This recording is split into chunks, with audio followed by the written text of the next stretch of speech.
जी हाँ साथियों, बहुत-बहुत स्वागत करता हूँ। आज अपने इस वीडियो में टॉप जो वीडियो आया है इस पर हम आपको 3 महत्वपूर्ण चीज़ों के बारे में चर्चा करेंगे। पहले संकटग्रस्त जातियों के बारे में या उदाहरण जैसे कौन-कौन से प्राणी संकट में पड़ा हुआ है उनके बारे में और रेड डाटा बुक क्या होता है। फिर हॉट स्पॉट या तप्त स्थल इसे हिंदी में कहते हैं। आज इन तीनों के बारे में चर्चा करेंगे। हॉट स्पॉट के बारे में, रेड डाटा बुक के बारे में और संकटग्रस्त वन्य प्राणी के बारे में।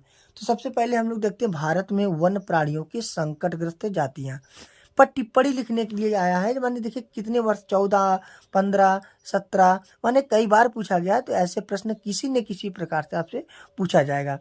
टिप्पणी तो आप लोग याद कर लीजिएगा, ऐसी टिप्पणी बार-बार पूछी जाती हैं। देखिए संकटग्रस्त वन्य प्राणी क्या होते हैं? मतलब कि वे प्रजातियां कुछ ही क्षेत्रों में पाई जाती है। मतलब जो ऐसे प्रजाति होते हैं जो संकटग्रस्त में होते हैं, ये हर जगह नहीं केवल कुछ ही क्षेत्र में पाए जाते हैं, जबकि अन्य क्षेत्रों में इनका बहुत अधिक अवक्षय हो गया है। माने कि अवक्षय हो गया है कि ये लोग अभी हर जगह इनके संकट नहीं है।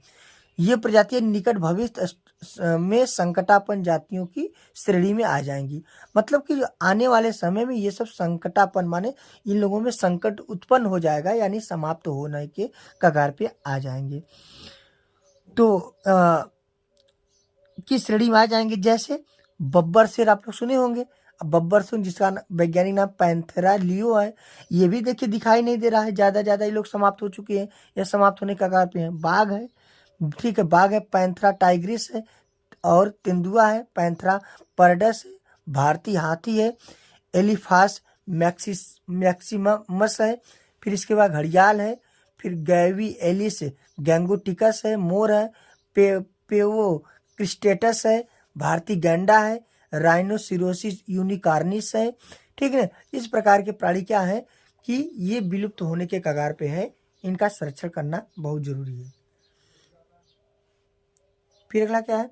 Red data book. Red data book क्या होता है? इसे हम लोग कहते हैं RDB भी कहते हैं, या इसे हिंदी में क्या कहते हैं? लाल सूची। देखिए ये क्या होता है?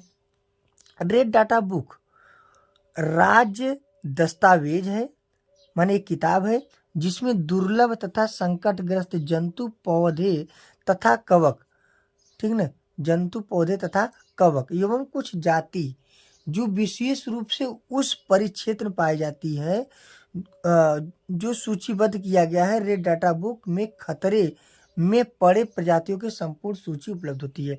मतलब कि यह एक किताब है या एक प्रकार की कह दीजिए कि एक प्रकार का डाटा है जिसमें उस प्राणी के बारे में लिखा जाता है, चाहे वो जंतु हो, पौधा हो, कवक हो, यानी कुछ भी हो जो संकटग्रस्त हो चुके यानी कि आने वाले समय में समाप्त हो जाएंगे, उन्हीं को इसके अंतर्गत नोट किया जाता है। ठीक है ना। अब अगला देखिए जैव विविधता या हॉटस्पॉट, या इसी को हम लोग कहते हैं तप्त स्थल। कभी कभी ऐसे पूछाता है तप्त स्थल क्या है।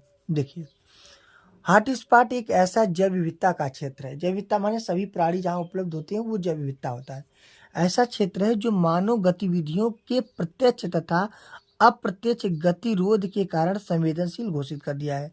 मतलब हॉट स्पॉट जो होता है वो मानव के प्रत्यक्ष तथा अप्रत्यक्ष गतिरोध के कारण, माने कि मानव वहाँ पे जाता है और वहाँ पे किसी भी प्रकार की उनको हानि हो सकता है, इसलिए ऐसे स्थान को क्या कर दिया गया है, मानव को जाने के लिए रोक दिया गया है कि वहाँ जाना मना है। तो उनके लिए क्या कर दिया गया, संवेदनशील घोषित कर दिया गया है। मतलब कि वो बहुत खतरनाक एरिया बता दिया गया है, वहाँ उन लोगों का जाना मना हो गया है। इसलिए उस क्षेत्र को जितना वो लोग देखिए निश्चित क्षेत्र होता है, किसी जंगल का एक निश्चित क्षेत्र बना देंगे कि ये हॉट स्पॉट क्षेत्र है, इसमें मानव का जाना मना है, या उनके लिए यह अति संवेदनशील घोषित कर दिया जाता है कि यहाँ पर किसी भी प्रकार की नुकसान आपको हो सकता है। तो इसी क्षेत्र को हॉट स्पॉट कहते हैं। चलिए हम लोग 3 चीज़ों के बारे में पढ़ चुके हैं। पहला क्या है, संकटग्रस्त जातियाँ या उनके उदाहरण, कौन कौन प्राणी संकट में पड़ा हुआ है। फिर इसके बाद रेड डाटा बुक क्या है, फिर हॉट स्पॉट या तप्त स्थल है। ठीक है, ऐसे क्वेश्चन आप लोगों में आते रहते हैं। आप लोग ज़्यादा से ज़्यादा शेयर करिएगा, नए हो तो सब्सक्राइब करिए। ठीक है ना। ये मान लीजिए आपकी बोर्ड परीक्षा में बायोलॉजी पेपर बहुत तगड़ा जाएगा, ये मान चलिएगा। ठीक, सभी बच्चों का बहुत बहुत धन्यवाद। Thank you so much.